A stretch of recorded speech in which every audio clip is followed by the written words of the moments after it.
Halo guys, Assalamualaikum warahmatullahi wabarakatuh. Kembali lagi bersama saya Bobi Hiren dan kita akan kembali mengomentari video dari Luis Prasetyo yang berjudul Ngaku Pendeta. Kita akan langsung tonton videonya, bisa akan komentari guys. Benarkah Pak Manahem Ali ini adalah seorang mantan pendeta dan mantan Kristen?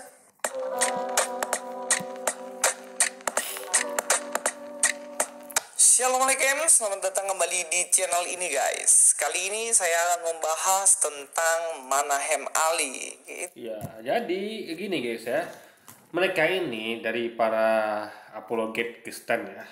Mereka ini selalu yang dibahas itu orangnya, paham ya? Orangnya. Bukan apa yang dibahas tuh topiknya yang dibicarakan atau apa yang dilakukan. Enggak, mereka bahas orangnya guys. Itu apa sih katakan? Jadi ini adalah orang yang kekurangan bahan, ya, kekurangan literasi. Jadi selalu ya narasinya tuh selalu mantan ini beneran mantan berita nggak sih? Ini beneran mualaf nggak sih? Ini beneran apa nggak sih? Bahkan saking jahatnya ya mereka melabeli umat Islam itu ya atau ulama tuh dengan sebutan kadal gurun, idiot, bodoh, apalagi PKI kayak saya kan bilang PKI lah, anti NKRI lah. Jadi memang mereka ini bisanya hanya menyerang pribadi guys ya. Ini benar nggak sih pendeta gitu kan?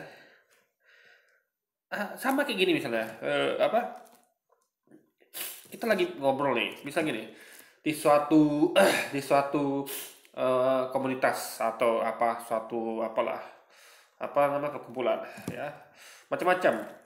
Ada yang mohon maaf ya, ada yang seorang misalnya pelacur, ada yang perampok, ada yang pembunuh, ada yang maling, ada yang ustadz, pendeta, kiai, segala macam, orang biasa, ada guru, polisi, semua situ nimbrung seluruh Indonesia misalnya kan. Nah, lalu dibahaslah suatu topik misalnya, topik bagaimana mensejahterakan semua, ya baik pelacurnya, baik malingnya, baik pembunuh, segala macam. Dalam artian kesejahteraan ekonomi lah gitu kan. Gimana supaya ekonomi sejahtera sehingga yang pelacur misalnya lagi harus pelacur, yang maling nggak perlu harus maling, perampok pembunuh nggak perlu lagi harus membunuh untuk dapatkan ini kan. Nah, juga bagaimana pembangunan akhlak dan segala macam ya. Nah, lalu ketika sedang bahas itu ya, tiba-tiba datang orang-orang kayak di sini. Wah, kamu pelacur, kamu perampok, kamu pembunuh. Loh, orang fokus bahas gimana supaya ekonomi ini maju gitu kan. Jadi dia dia belum apa-apa ketika mulai bermusyawarah, bertukar pikiran ya, adu argumentasi mengenai pengembangan ekonomi, akhlak ya, malah langsung nunjuk. Wah, kamu perampok, kamu maling, kamu pelacur dan segala macamnya. Ini gimana guys gitu. Ya. Nah, apakah mereka nggak punya hak untuk ngomong gitu misalnya? Ini kalau misalnya yang betul-betul ekstrim ya. Saya katakan nih Ustadz kita ini adalah bukan mantan pendeta tidak ya. Kita nggak tahu atau yang lain juga ya. Tapi apakah itu adil namanya? Ya, kalau dikatakan lagi, kamu adalah gurun, kamu kadrun, kamu teroris, kamu radikal, intoleran. Apa sih itu cara berdebat yang baik, yang cerdas itu guys, ya kan? Apa sih itu? Nah, harusnya kan, oke, kelompok pelacur mau siapa wakilnya? Silakan ngomong. Menurut Anda gimana bagusnya ekonomi gitu kan? Mungkin yang sang pelacur ya, mau maaf ya, itu punya ide bagus membangun. Oh, menurut saya Pak gini, saya kan selama ini misalnya kan saya selama ini melacur nih. Saya melacur tuh karena saya memang nggak ada modal Pak. Gimana saya mau buka usaha? Gimana kalau pajak yang digunakan tuh diberikan ke kelompok kami? Kami butuh satu orang tuh kira-kira 5 juta Pak untuk bangun misalnya bikin bikin kios burger misalnya. Nah, ini sampaikan berarti kan betul gitu. Nah, kita terima meskipun dia seorang pelacur guys. Dia pembunuh misalnya. Saya selama ini saya nggak bisa, saya mendapatkan uang hanya dengan membunuh, merampok, membunuh gitu. Mungkin saya terlalu banyak ini nonton film psikopat gitu kan. Gimana kalau saya usul untuk menghilangkan saya ini, saya harus komunitas kami ini diadakan deh di yang Islamnya dikirim ustadz, yang Kristennya dikirim pendeta gitu kan. Lalu kami tolong dihapus deh semua di film-film yang yang tontonan-tontonan yang yang ekstrim itu yang membunuh segala macam itu, jadi kami bisa nggak membunuh lagi gitu. Nah, dan habis itu kami bisa bangun ekonomi gitu kan, kami bisa jualan dengan bisa berdagang dengan normal dan segala macamnya. Nah, guru juga begitu. Oh, kami selama ini terima gaji cuma honor 300.000, gimana kami mau mengajar dengan baik ini ya. Jadi semuanya tuh didengerin. Jadi fokus pada apa yang dibahas, itu masalah ekonomi gitu. Fokus apa yang disampaikan. Nah, kan itu bagusnya. Nah, saya misalnya saya ulama misalnya. Saya tidak lihat itu. Oh, dia pelacur kah? Oh, pembunuh enggak? Saya nggak lihat itu, guys. Ya, orang cerdas akan melihat apa disampaikannya. Nah, misalnya pelacur kan udah bagus nih argumentasinya, dia butuh modal tuh, memang make sense kan, dia memang memang nggak ada modal maka dia melacur. Tiba-tiba ada orang yang profesor ngomong, wah mau saya gini aja deh, kita kita buka kita judi aja gitu. Semacam kita kita bangun jalan tol aja, tapi bangun jalan tolnya di itu di dekat hutan gitu kan. Lah jadi orang kan ini semuanya, oh, Pak maaf Pak, Bapak bangun jalan tol dekat hutan, itu siapa yang mau ini, atau bangun bandara deh, bandaranya dekat kayak bandara yang mangkrak tuh, bandara apa guys, yang nggak ada penumpangnya tuh. Nah, kita bangun bandara dekat situ deh. Lalu kita tanya, Pak maaf Pak, itu di dekat kota itu sudah ada bandara ya kan. Bapak bangun bangun bandaranya di situ, tempatnya terpencil. Siapa yang mau naik Pak? Orang akan milih yang terdekat ini, ngapain orang situ gitu. Nah, jadi meskipun dia profesor sekalipun, kalau dia melakukan penelitian yang salah, ya tetap salah guys. Karena kita fokus pada apa disampaikan gitu. Gak peduli dia ulama, pendeta, mau pelacur, perampok, apa disampaikannya betul ya betul gitu. Tidak mengurangi dari apa yang disampaikan dia. Ya, maling misalnya ngomong, jangan maling dong, nggak baik gitu. Nah, orang cerdas akan melihat, betul, betul, dia betul ini, meskipun dia maling gitu. Nah, tapi orang nggak jelas akan bilang, kamu maling gitu loh. Apa urusannya disampaikannya betul? Apakah yang disampaikannya dia nggak betul karena dia nggak betul gitu? Kan nggak begitu guys. Ya kan? Mau dia itu bukan pendeta, bukan ulama, atau dia maling, pelacur segala macam, itu hanya casing guys, casing. Yang diucapkannya belum tentu seperti itu gitu. Bahkan ada orang casingnya bagus, yang dikeluarkannya belum tentu seperti itu gitu. Paham ya? Karena ucapan itu bukan tergantung dari casing guys. Nah, meskipun seharusnya seorang ulama atau seorang profesor akan ngomong pintar, ngomong cerdas, tapi bisa juga sebaliknya gitu. Bahkan yang cerdas sekarang dari orang cuman jadi kayak gini, misalnya kayak saya mungkin dari segi pendidikan saya lebih daripada orang desa misalnya ya, daripada orang kampung. Saya menikmati pendidikan SMA. Mungkin mereka tamat SD enggak. Tapi ketika sudah bicara mengenai pertanian, perkebunan, saya kalah guys. Saya katakan saya disuruh nyangkul deh, atau suruh nanam apa gitu, nggak akan bisa, kalah ilmu sama dia guys. Jadi bukan siapa anda, tapi apa yang anda sampaikan itu fokusnya.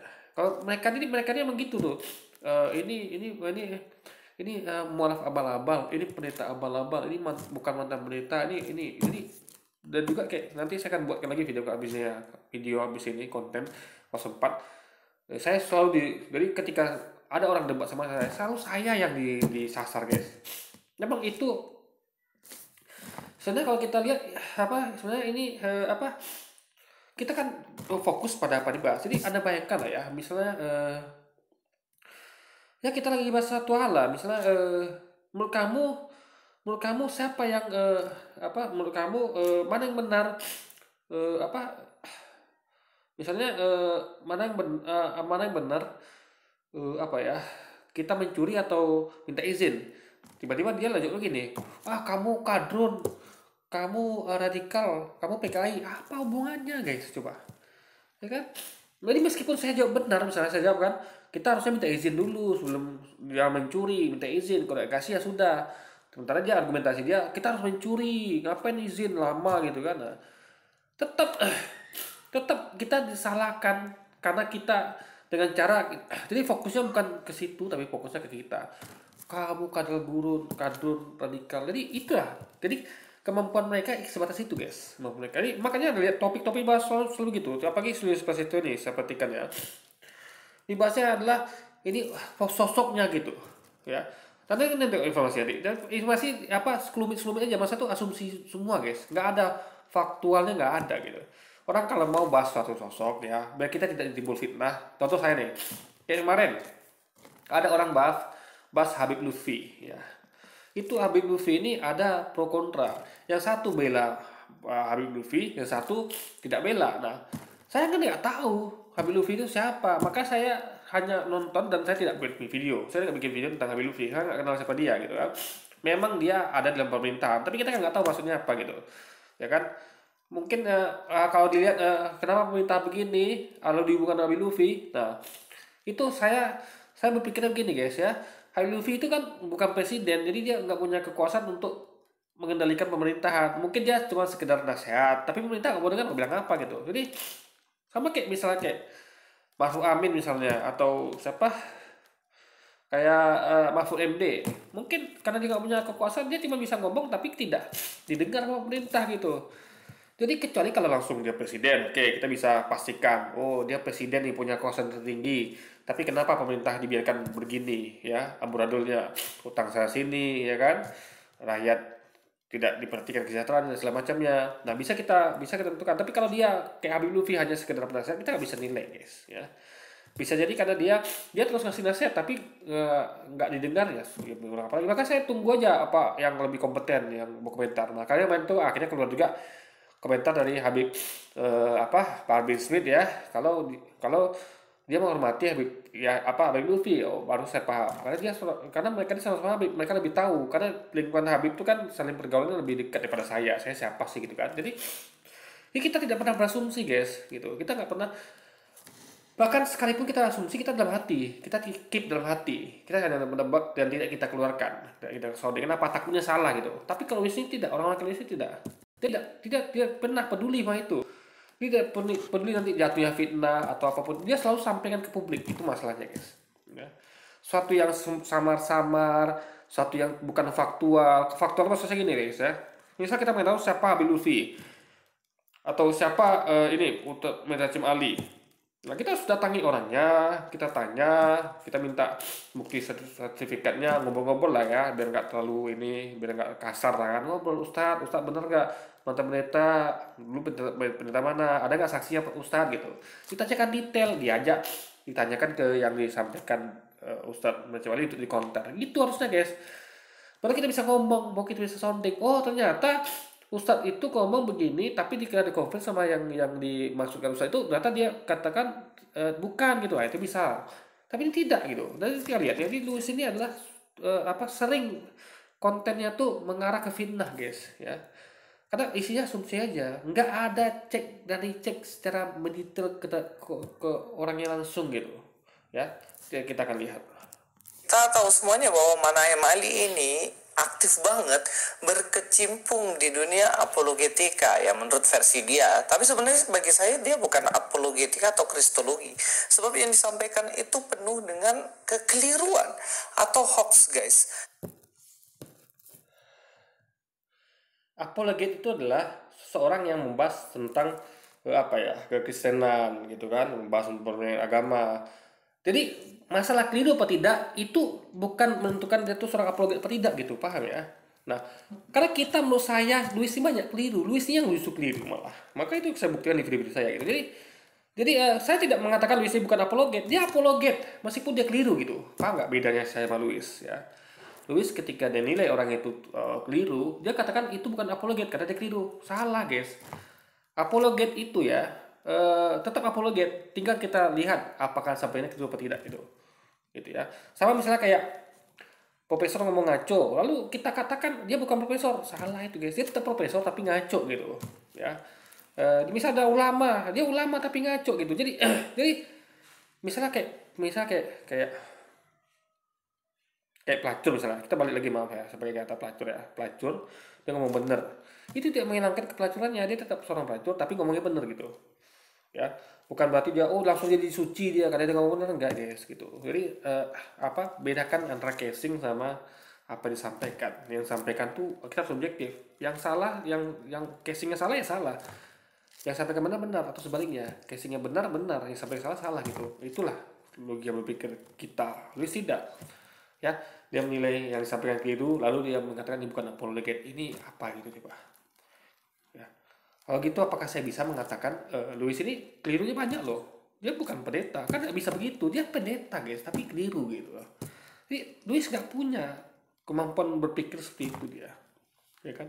Masa seseorang yang ditentukan bukan pendeta atau bukan apologet bukan itu dari apa yang disampaikannya keliru apa tidak gitu, enggak ya. Casing telah begitu, disampaikannya lain lagi guys.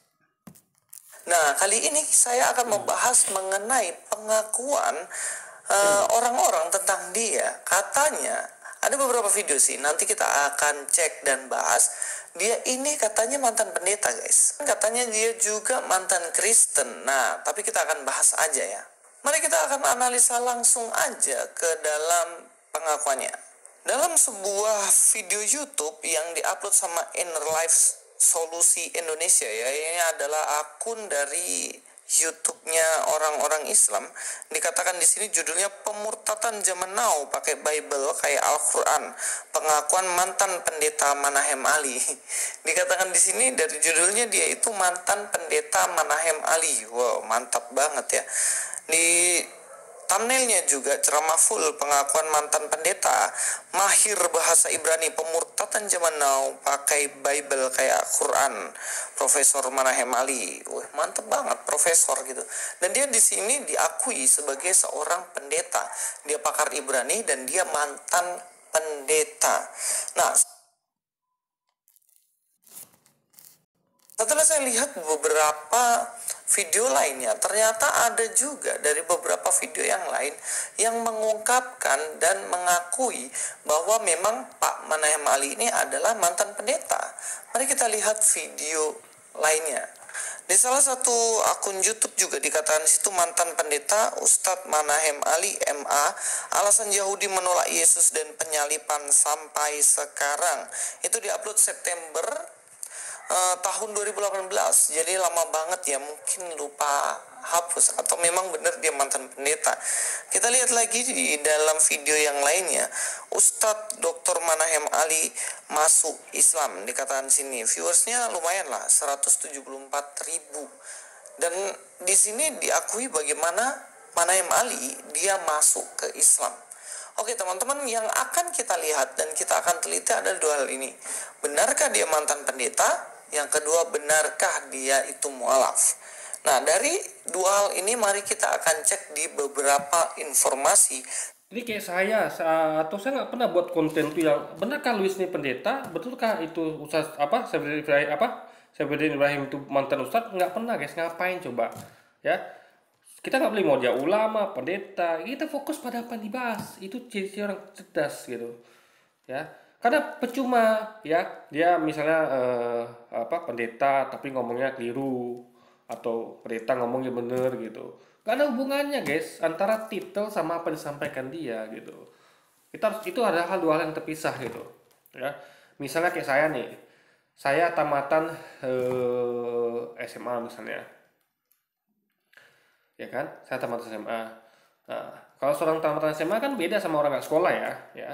Mungkin kalau tamat SMA tuh dia masih mikir melakukan sesuatu gitu. Kayak saya misalnya mau mohon maaf kayak melakukan hal bodoh lah, kayak misalnya kayak yang tidak berpendidikan, kayak kayak ngelem atau kayak judi sabung ayam gitu kan. Nah, karena saya berpendidikan misalnya minimal SMA lah kan. Nah, itu orang nggak sekolah beda kayak gitu. Dia mungkin nggak hidup nggak jelas gitu kan. Jadi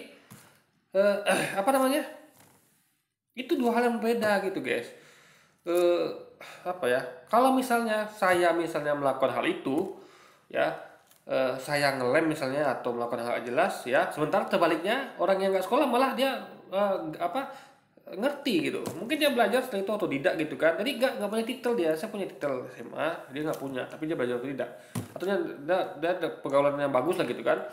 Saya bergaul sama orang rusak, sehingga ketika orang lihat kan ini kayaknya ini nggak sekolah deh ini ya kan, dari omongannya, dari kelakuannya, ini kok ini nggak sekolah nih, padahal saya sekolah gitu kan. Tapi orang nggak sekolah tuh mantap guys ya, karena pergaulannya. Jadi titel itu nggak menentukan guys, titel itu, tapi apa yang dilakukan gitu. Nah kita apalagi kita juga kita apa ya, manusia punya keterbatasan, kita nggak bisa mengecek orang sampai kemana-mana gitu ya, kita lihat aja apa yang disampaikan dia gitu ya. Jadi eh, fokus pada apa yang disampaikan, ibaratnya kayak orang bahas sesuatu ya, fokus apa yang dibahas, kapan kita ke orangnya gitu ya kan. Misal gini deh, anggap kayak misalnya buat kue ya, lomba buat kue misalnya. Nah, adil nggak misalnya? Ini selesai buat kue nih, tiba-tiba ada orang datang. Orang kan semua sibuk nih, coba tes kue si Anu, ada 4 peserta. Tes kue peserta pertama 2 3 4. Wah, enak nih. Nilai dapat 6. Nomor 2 nih dapat 7, 3 dapat 9, yang keempat dapat 10 gitu kan. Nah, udah nggak peduli dia mau koki kek, mau dia itu bukan koki, mau dia tuh siapa kek gitu, nggak tamat sekolah kek, tapi makanannya enak gitu, dia buat gitu kan. Nah, tiba-tiba datang Luis, itu bukan koki, itu dia sekolah aja enggak loh, tapi makanannya enak. Jadi orang ketika kalau sibuk bahas tentang makanan, mana yang enak makanan itu tuh, makanan enak nih, dia pakai pakai apa pakai ya bumbunya yang pas gitu kan, gulanya segala macam. Orang bahas itu sibuk semua kan, atau Luis, oh iya bukan koki itu, dia bukan koki tapi dia nggak tamat sekolah loh. Ini nyambung, ini apa urgensinya kalau kuenya enak ya kan. Bahkan koki pun kalau kuenya enak, apa nilai koki dia gitu. Jadi yang kalau saya cerdas kan, saya akan beli misalnya. Ya, saya suruh pilih nih. Saya mau bisnis misalnya. Kalau suruh nih, kalau mau jual yang mana? Saya kan jual yang paling enak guys. Gak peduli yang buatnya itu bukan koki pun gak apa-apa. Yang penting enak. Laku nanti kan. Dilempar laku karena enak kan, orang nyari yang enak. Nah, mau saya katakan kan, orang nanya ini yang buat koki bukan tuh, tapi enak loh. Orang nggak peduli koki apa enggak guys, penting enak makannya dibeli orang gitu. Nah, bahkan kalau dia koki pun jadi bahan ejekan. Nah, tiba-tiba Luis datang, oh itu nggak koki tuh, nggak koki maka keliru, makanya yang enak makannya enak. Fakta ini dia nggak melihat ke fakta, kita melihat ke fakta. Oh makannya enak gini, walaupun bukan koki. Faktanya bukan koki, makanya faktanya enak. Ada dua fakta yang berbeda guys. Makannya enak, tapi fakta yang kedua dia bukan koki. Nah, Luis tidak, gara-gara makanannya gara-gara dia bukan koki, dibilangnya langsung makanannya nggak enak. Atau makanannya nggak enak langsung bilang itu bukan koki. Dia koki sama koki itu yang ngaruh sama apa yang dibuat dia gitu guys, gitu loh. Paham ya? Kalau dibuatnya enak, meskipun dia koki apa tidak. Itulah cara berpikir kita. Luis tidak begitu deh cara berpikirnya. Maka apa terjadi ketika dia mulai jualan? Jualan sepi karena nggak enak makanannya. Sebenarnya manusia kan ini yang buat nih koki, orang apa jadi orang kan malah ketawain. Koki makan nggak enak gitu. Paham ya lagi bikin. Jadi kita nggak penting siapa Ustaz Najib Ali. Apakah dia mantan pendeta apa bukan? Apa yang disampaikan benar atau tidak gitu. Fokus pada apa yang disampaikan. Makanya kalau kita bikin konten guys, nggak pernah menuju fitnah. Kita analisa dari apa yang disampaikan, dari apa yang diucapkan, lakukan itu. Nggak pernah kita ini kan, kayak akun Mangkanya Kristen atau kayak Luis, beneran Kristen nggak sih, beneran pendeta sih, nggak pernah saya guys ngapain ya kan. Itu nggak penting, yang penting itu apa yang disampaikan. Meskipun mutiara ya yang keluar, meskipun mutiara itu keluar dari mulut perampok maling, tetaplah mutiara ya. Tapi kotoran kalau dia keluar dari seorang profesor pun tetap kotoran guys. Paham ya? Dari sesuatu itu yang dikeluarkan itu beda sama nggak bisa dihubungkan sama yang yang tempat yang menyampaikannya itu guys. Tentang dirinya sendiri. Jika teman-teman searching di Google ya, cek aja searching di situ akan menemui di postingan Februari tanggal 21 2016 dikatakan di situ catatan menghadiri dialog lintas agama Islam dan Kristen. Kalau tulisan kecilnya situ beliau mengatakan bahwa Manahem Ali nama aslinya Muhammad Ali. Kita langsung cek aja ke dalam. Jadi bentar, kayak gini nih ya, kayak Kompasiana ya. Ini adalah setahu saya Kompasiana ini adalah pendapat dari orang. Maksud itu orang yang siapapun kita nggak tahu ya, kita bisa baca tidak gitu kan, karena ini ada pendapat objektif gitu kan. Nah, ini informasi ini bukan valid guys, bukan informasi yang langsung kita terima dari orang yang ini belum, dia nggak bisa pakai gini aja gitu. Jadi cara terbaik itu adalah langsung datangi orangnya gitu. Jadi makanya Islam tuh namanya dikenal istilah tabayun ya. Kita ada istilah tabayun, kalau Kristen mungkin nggak kenal istilah itu. Biasanya tuh main hajar aja deh guys ya. Oh ini bukan pendeta dulu nih, bukan apa, langsung main hajar deh. Kita tidak, kita ada namanya tabayun. Makanya saya nggak pernah buat konten yang mengatakan ini bukan ulama, bukan ini, bukan itu, tanpa saya langsung ke sana gitu guys ya, langsung orangnya. Hindari guys, itu nggak baik. Makanya Islam mengajarkan kebaikan. Kalau agama Luis tidak mengajarkan kebaikan, ya itu urusan dia lagi ya. Ya. Ketika kita cek ke dalam, di situ saya kutip dalam paragraf keberapa itu, teman-teman cek sendiri, katakan pembicara kedua Manahem Ali juga bukanlah orang yang baru.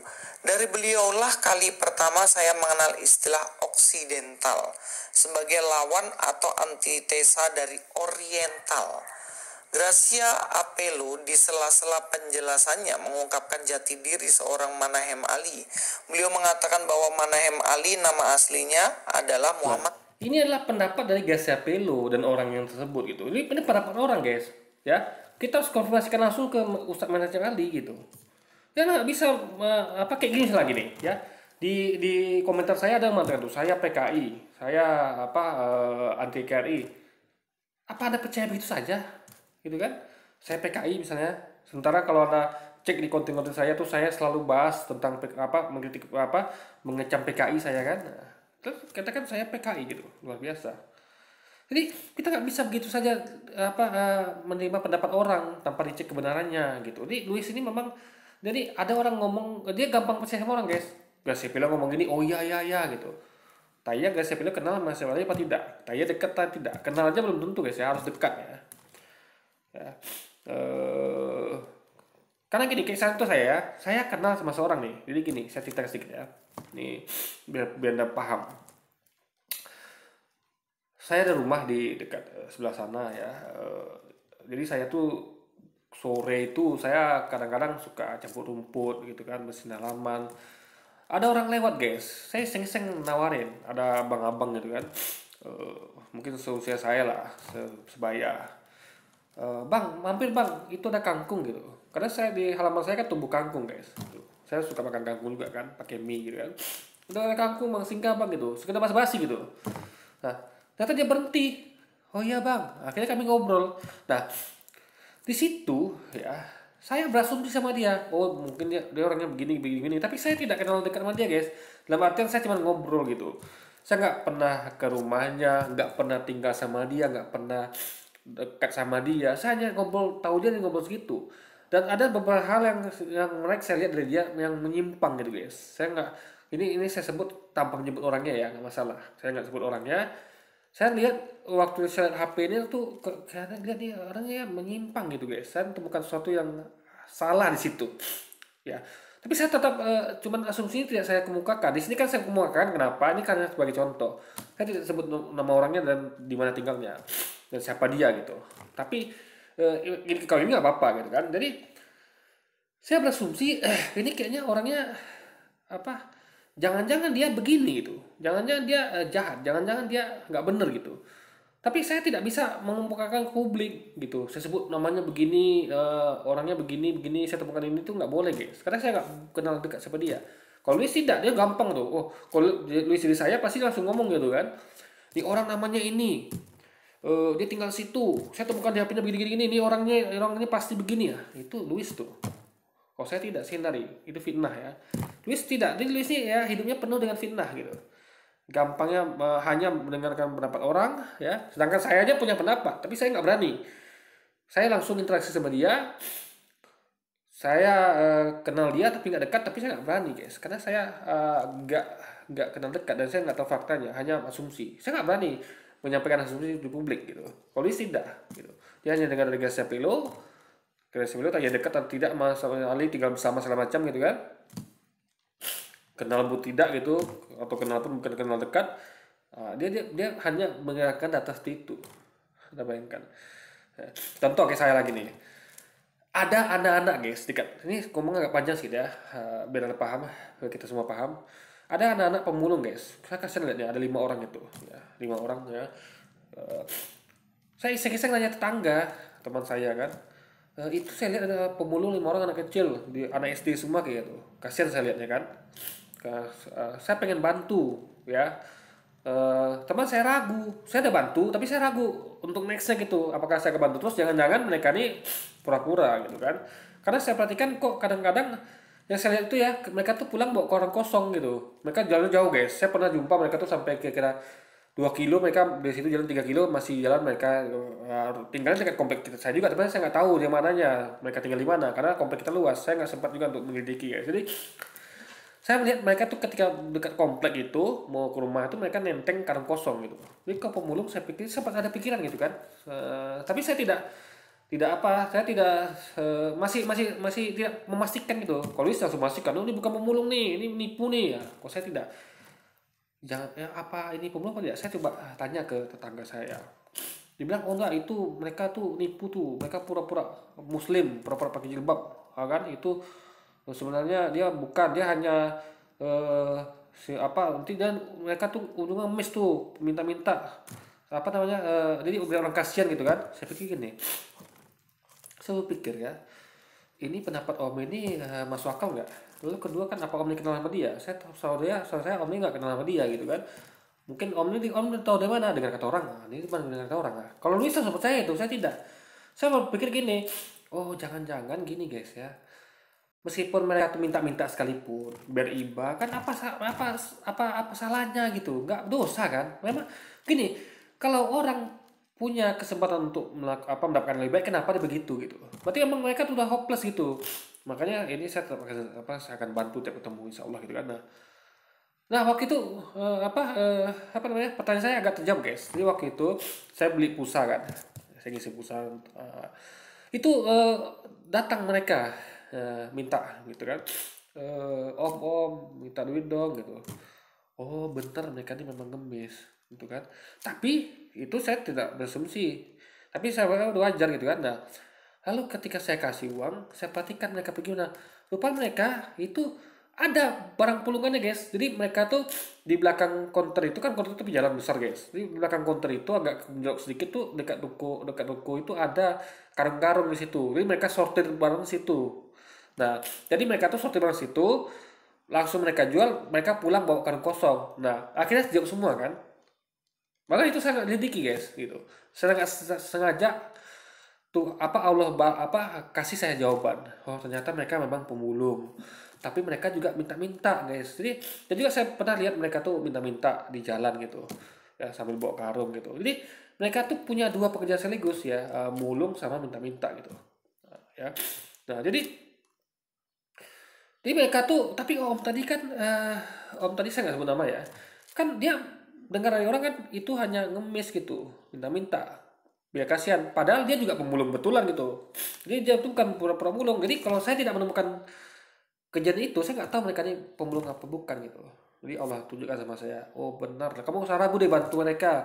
Mereka ini memang memang bukan orang malas guys, mereka ini memang mulung, dan mungkin dari tampan mereka mengemis guys gitu. Mungkin mereka memang ya memang butuh uang gitu kan. Berapa lah sih mulung guys ya, nggak mencukupi ya. Bagi mereka saya itu 5 orang anak, itu aja mereka nggak sekolah gitu ya kan. Anda bayangkan itu ya. Jadi intinya adalah gak segampang itu fitnah orang guys ya. Nggak bisa kita fitnah orang gitu guys, harus kita berpikiran positif. Kita harus jangan suzon. Kalau ini tidak, dia langsung suzon ya, langsung fitnah gitu kan. Kalau saya tidak, saya lebih baik saya diam. Kalau saya nggak tahu siapa itu, kalau saya tidak dekat sama dia, kalaupun saya punya asumsi, saya simpan dalam hati. Saya mau menyampaikan ke publik karena saya takut salah guys gitu. Ali. Jadi Pak Gracia Pelu dalam debat itu mengatakan bahwa oh ini Manahem Ali, ini nama aslinya bukan Manahem Ali tapi Muhammad Ali. Memang kalau pakai Manahem itu kelihatan kayak Yahudi gitu kan, kelihatan kayak orang-orang Ibrani. Tapi padahal Manahem Ali itu bukan nama aslinya. Ternyata nama aslinya adalah Muhammad Ali, kayak petinju ya guys ya. Tapi memang benar, ketika saya konfirmasi ke Pak Gracia Pelu, saya tanya benar nggak sih ini dari Kristen dari lahir atau nama aslinya Manahem Ali, dibilang Nanyanya ke siapa lu, bukan langsung ke orangnya guys. Dan nanya bukti, atau misal gini nih, misalnya ada orang bilang saya, Bobi itu dia adalah nama aslinya begini gini, lalu dia tuh bukan ini bisa gitu kan. Lo kok nanya ke orang itu? langsung ke saya. Nah, nanti minta, "Wah, benar kamu begitu, Bobi. Kamu siapa?" Dia bisa minta informasi. Oh, saya kasih orangnya rujukan. Kamu bisa tanya deh ke sana, ke sana, ke sana gitu. Gitu. Karena saya yang tahu siapa yang bergaul sama saya gitu. Bukan orang sembarangan yang saya nggak bakal kenal gitu guys. Jadi inilah logika berpikir yang tidak dipakai oleh Luis Setio gitu, ya kan? Jadi gampang sekali konten menuju fitnah guys, mengarah ke fitnah gitu. Enggak, dia itu namanya Muhammad Ali gitu. Ya, sebagai tambahan informasi, saya akan membacakan chattingan saya dengan Pak Gracia Nih, Pel. dia Islam, pura-pura bertobat, gabung dengan ICS, dibaptis tanpa saksi di Betani, ya. Kuliah di Baptis Semarang, kemudian kembali ke Islam jadi sekretaris Syiah, kemudian seluruh Syiah jadi pengurus Sunni. Jadi gini, apa? Ini semua kan pendapat dia. Yang mengalami kan Ustaz Najib Ali gitu, ya kan? Jadi pendapat nggak bisa dipakai guys, nggak bisa jadikan bukti kebenaran gitu ya. Harus di makanya nggak gampang. Orang bisa ngomong apa aja loh. Biasa kayak saya nih, harusnya bisa ngomong loh, ya. Misalnya saya katakan ada orang misalnya dia tuh bukan Islam, pura-pura Islam, ya. Di syahadat, lalu dia kuliah di sini tanpa saksi segala macam, lalu dia masuk lagi ke saya, itu saya nggak bisa ngomong gitu tanpa saya pastikan gitu. Jadi nggak bisa hanya pendapat orang saja guys, gitu kan. Oh ya, waktu itu saya tanya, benarkah Pak Manayam Ali ini mantan Kristen dan mantan pendeta? Dan Pak Graciapolo menjawabnya begini, tidak, dengan tegas ya, dia Islam, pura-pura bertobat gabung dengan ISCS-nya. ISCS-nya Pak Bambang ya. Ya, dia pura-pura bertobat masuk di Pak Bambang, dibaptis tanpa saksi di Betani.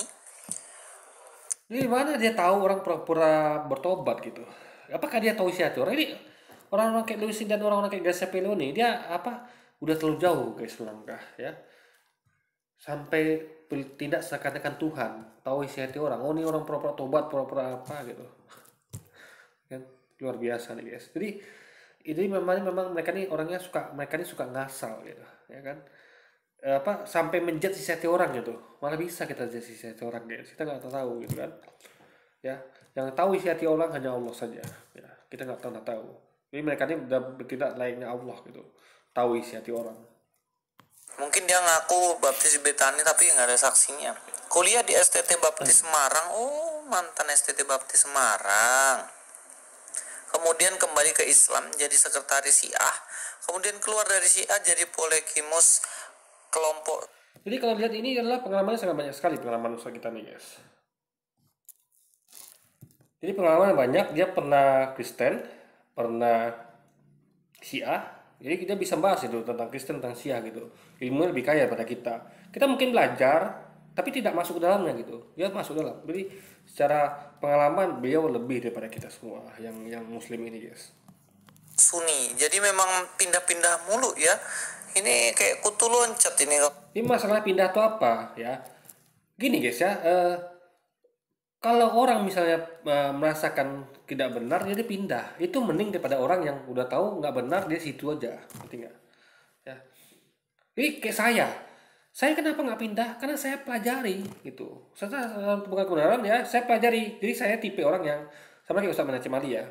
Bedanya adalah beliau ketika itu dia masuk Kristen itu dia melihat ini salah, maka dia pindah ke Syiah. Syiah juga salah, dia pindah ke Sunni gitu. Kalau saya tidak, saya benar-benar tempat yang benar.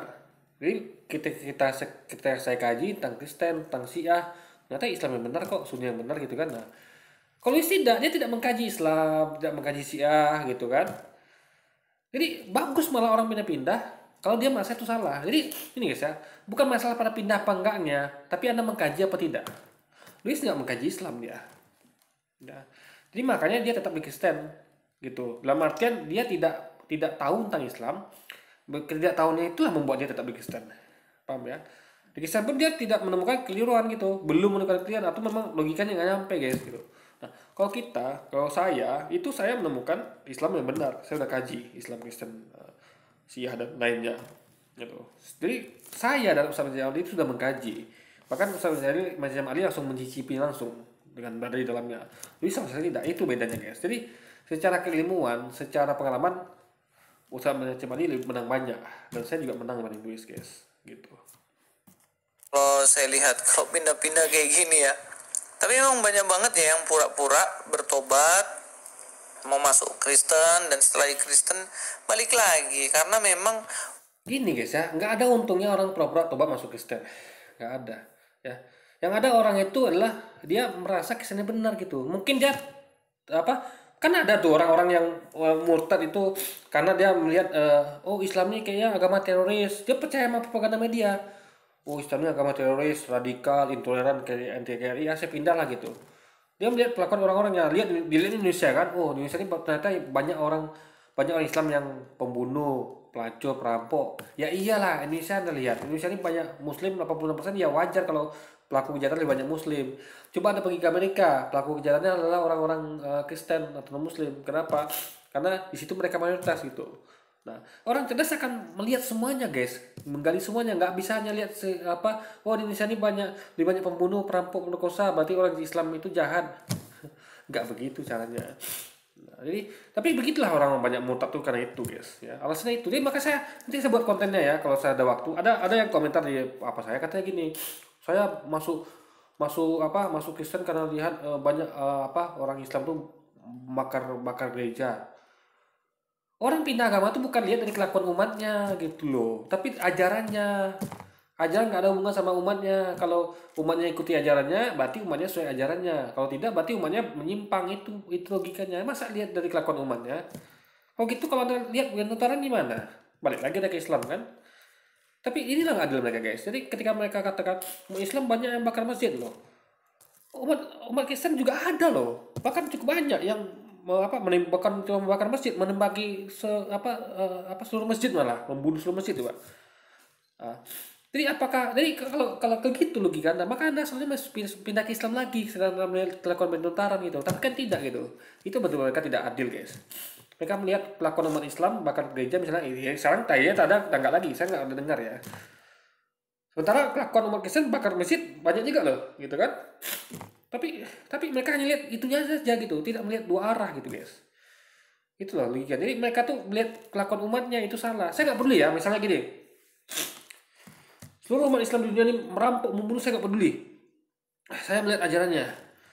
Kalau ajaran mengatakan jangan mencuri, jangan membunuh, jangan merampok, ya saya nggak peduli sama umatnya, nggak peduli. Dalam artian nggak peduli, saya nggak nilai umatnya. Umatnya rusak berarti, ajarannya benar tapi umatnya rusak gitu. Paham ya? Kalau dia orang ini tidak orang murtadin ini, oh umatnya rusak berarti agama rusak, apa hubungannya? Belum tentu umatnya itu ajaran agamanya kan.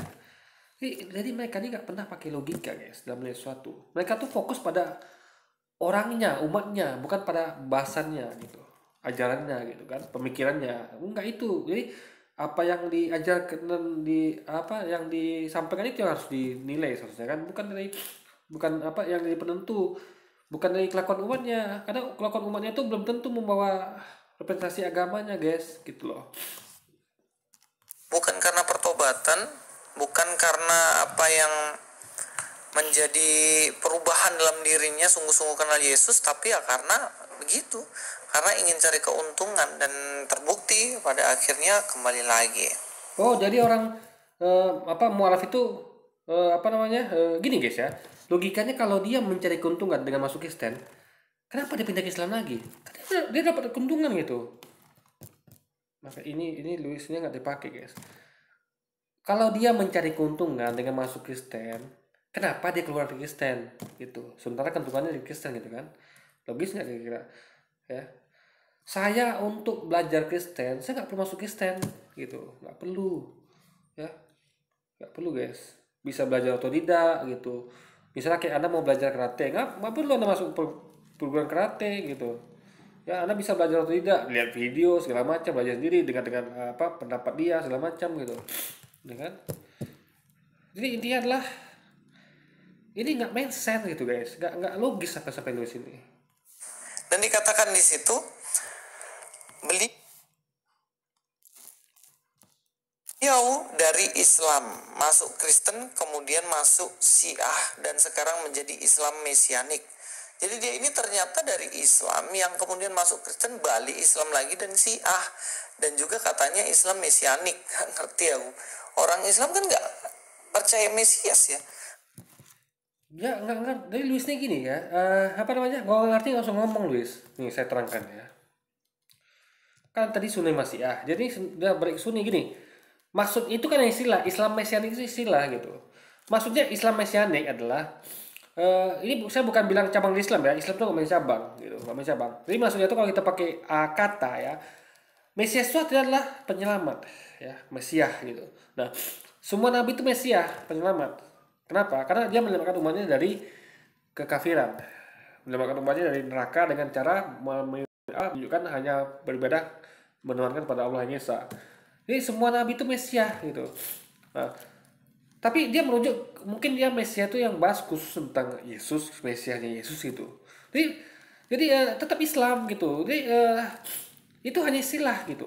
Kayak saya misal ada orang menyebut atau orang menyebut misalnya Islam Kristologi misalnya. Berarti dia orang Islam yang kerjanya bahas tentang Kristen gitu. Perbandingan agama Islam dan Kristen gitu guys. Gitu logika. Jadi itu bukan suatu hal yang aneh gitu, Islam Mesianik gitu.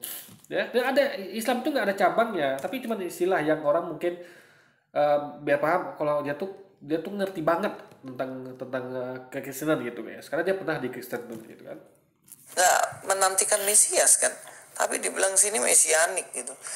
Jadi kita bahas Mesias bukan berarti menantikan. Nggak ada hubungan kalau dia ngomong Mesias berarti menantikan Mesias, nggak ada hubungannya. Tapi bahas sosoknya si Mesias ini yang diperdebatkan orang. Si Luis menganggap Mesias itu Tuhan, kita menganggap Mesias itu Nabi gitu guys. Yesus adalah Mesias, Nabi. Luis menganggap Mesias Tuhan gitu. Sosoknya gitu.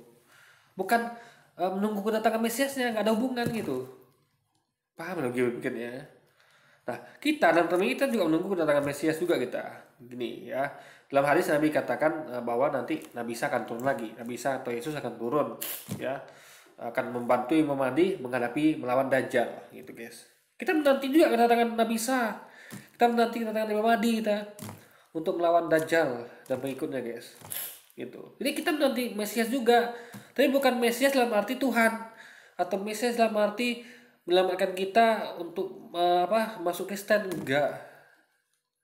Tapi Mesias untuk menegakkan agama kalimatullah sehingga nanti Islam akan menjadi muka bumi dipimpin Imam Mahdi dengan bantuan Nabi Isa yang mengalahkan Dajjal, guys. Padahal Mesias ini adalah seorang yang memang udah dinubuatin dari perjanjian lama sampai ke perjanjian baru digenapi gitu. Dan itu memang menuju pada Mesias, sang Mesias itu. Ya, menggenapinya itulah dengan kehadirannya. Dia menggenapi ajaran Taurat dan Zabur ya. Perjanjian lama digenapi. Nah, menggenapi pun dia nggak tahu artinya. Saya sudah sampaikan ke saya. Tergenapinya perjanjian lama oleh Yesus dengan dia menambahkan aturan-aturan hukum-hukum yang menggenapi perjanjian lama, bukan penyalibannya, nggak ada hubungan sama penyaliban. Dia nggak pernah ngomong tentang penyalibannya, nggak pernah. Ya, ketika dia bahkan katakan aku menyerahkan nyawaku untuk domba-dombaku, itu maksudnya adalah dia siap mati dulu dombanya, bukan berarti siap mati memang menyerahkan gitu, enggak. Tapi dia siap mati jaga domba-dombanya, bahkan sekalipun harus mati sekalipun gitu. Saya udah pernah buat videonya kan, ini logikanya. Ya. Saya ngomong, saya siap mati untuk domba saya. Apakah saya datang garong domba segala saya langsung datangi segala, nih makan saya aja gitu? Kan enggak. Saya akan lawan itu segala. Saya akan lawan segala. Saya akan kalahkan segalanya. Saya akan bunuh segalanya sehingga domba saya selamat. Dan saya pun nggak mati. Kenapa? Karena domba-domba saya masih butuh saya. Paham ya?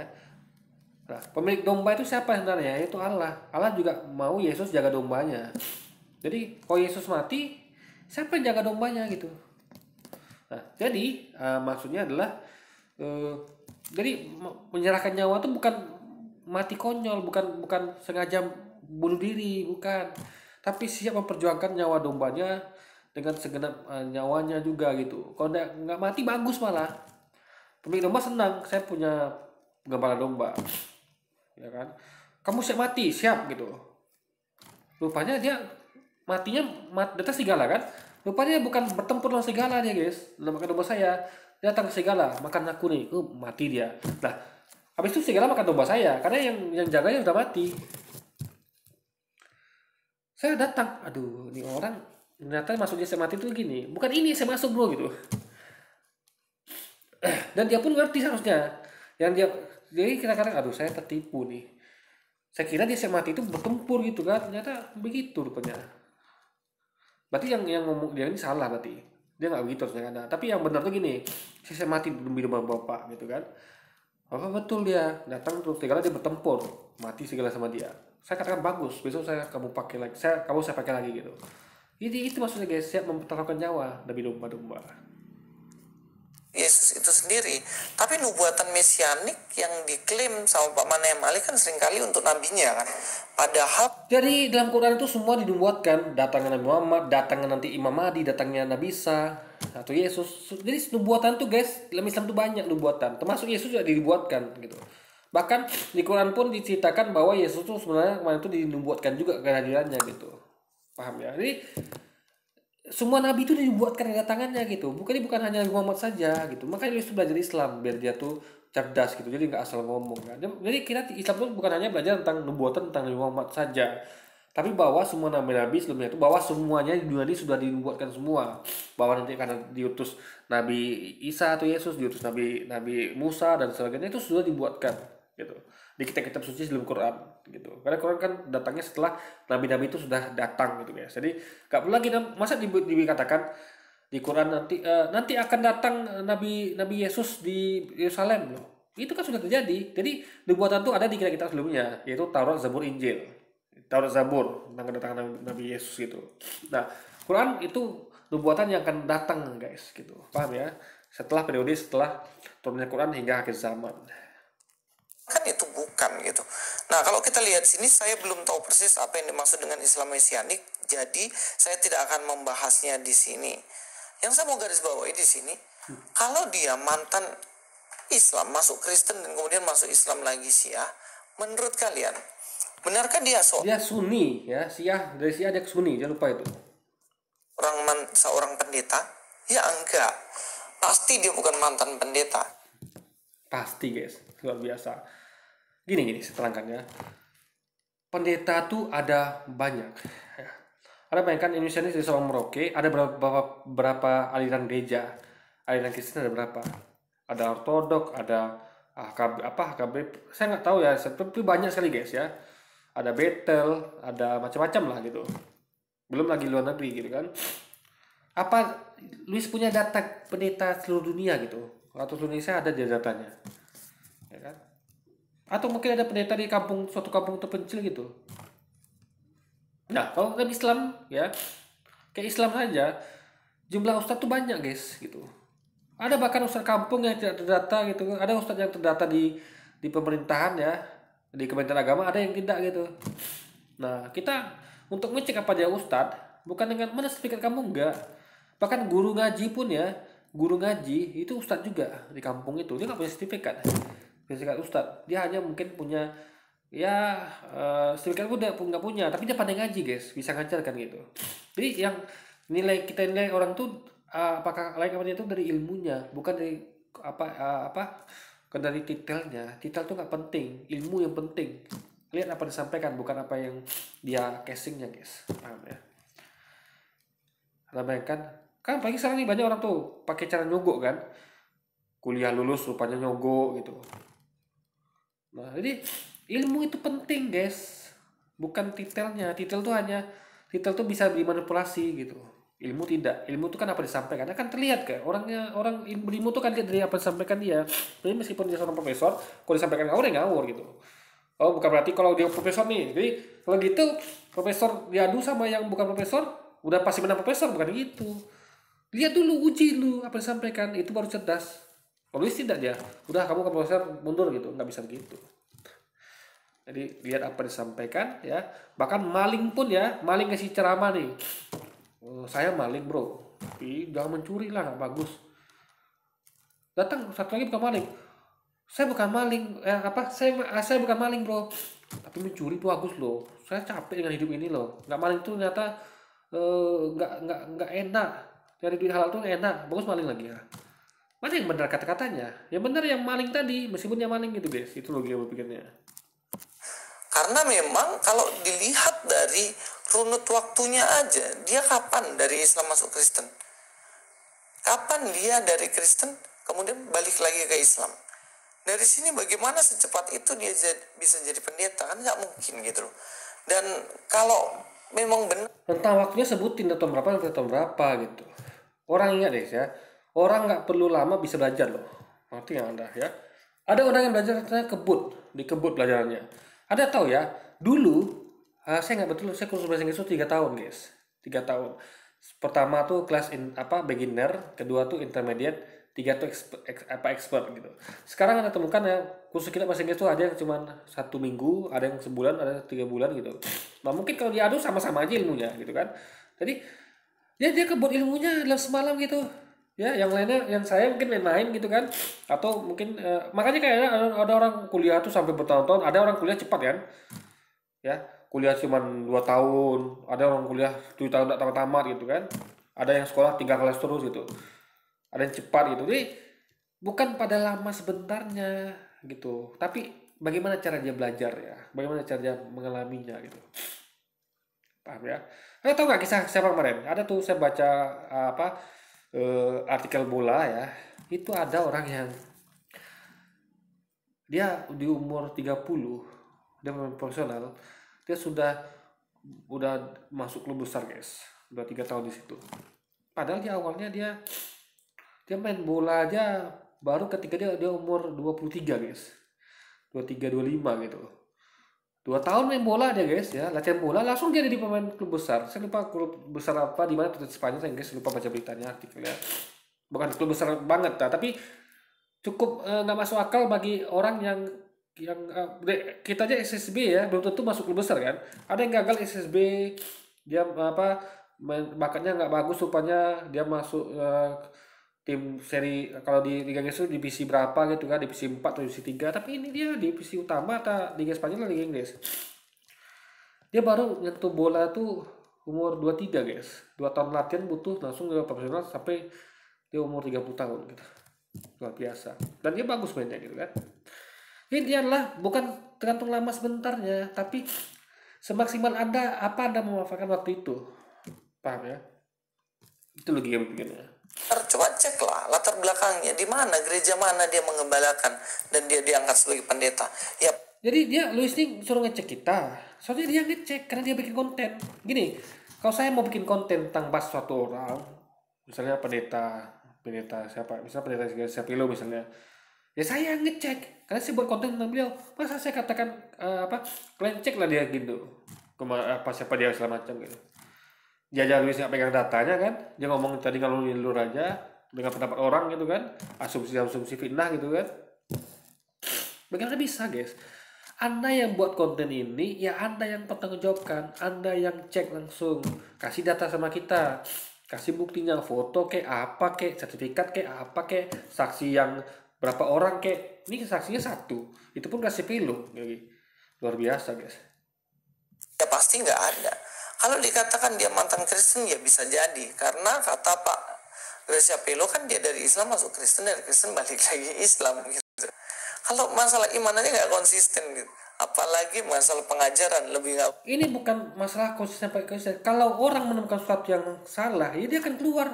Justru ketika dia di situ berarti dia salah guys. Jadi ketika orang gini ya, orang nggak konsisten tuh gini ya, yang fatal itu adalah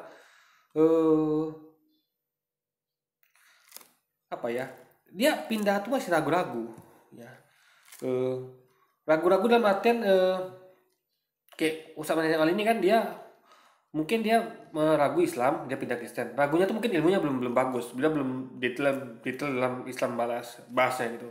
Nah itu jadi konsisten itu adalah dilihat dari misalnya gini ya, konsisten itu adalah saya mau terangkan ya apa ya namanya ya, orang yang lihat sesuatu di sana gitu. Kayak tadi keuntungan itu, jadi kita boleh gak konsisten, tapi dalam hal keyakinan yang kita rasa benar gitu. Kalau kita rasa misalnya ini nggak benar ya kita pindah, itu bagus, konsisten itu bagus. Berarti kita tuh nggak mempertahankan yang salah. Menurut kita salah ya kita pindah gitu. Itu adalah konsisten yang bagus gitu. Tapi ada tidak konsisten yang nggak bagus. Contoh, kayak Yesus pernah berkata ya, aku diutus hanya bagi domba-domba yang dari Israel. Dia juga berkata, janganlah pergi ke kota-kota lain, pergilah hanya pada domba-domba yang dari Israel. Lalu tiba-tiba dia berkata, maka pergilah seluruh dunia dan jadikan seluruh dunia bangsaku. Nah ini konsisten nggak bagus guys, kenapa? Karena muridnya bingung gitu. Kok dia nyuruh kita jangan ke luar Israel, pergilah hanya ke sini, dan diutus hanya untuk ini. Tapi kalau tiba-tiba dia katakan pergilah seluruh dunia, berarti ini adalah konsisten nggak bagus. Nah ini perlu kita curigai. Nah untungnya ada 74 pakar Alkitab dari Universitas Harvard yang meneliti. Oh ternyata ini bukan kata-kata Yesus. Ini adalah ayat yang nggak ada di Alkitab mula-mula yang ditambahkan kemudian. Itu menjadi make sense logikanya. Kenapa? Nggak mungkin Yesus nggak konsisten, karena tidak konsisten ini buruk guys. Salah. Kenapa? Kalau dia berkata saya diutus hanya untuk Israel, dia nggak mungkin dong dia ngomong pergilah seluruh dunia gitu. Dia muridnya tuh dilarang, habis itu setelah dilarang muridnya disuruh ke tempat lain gitu.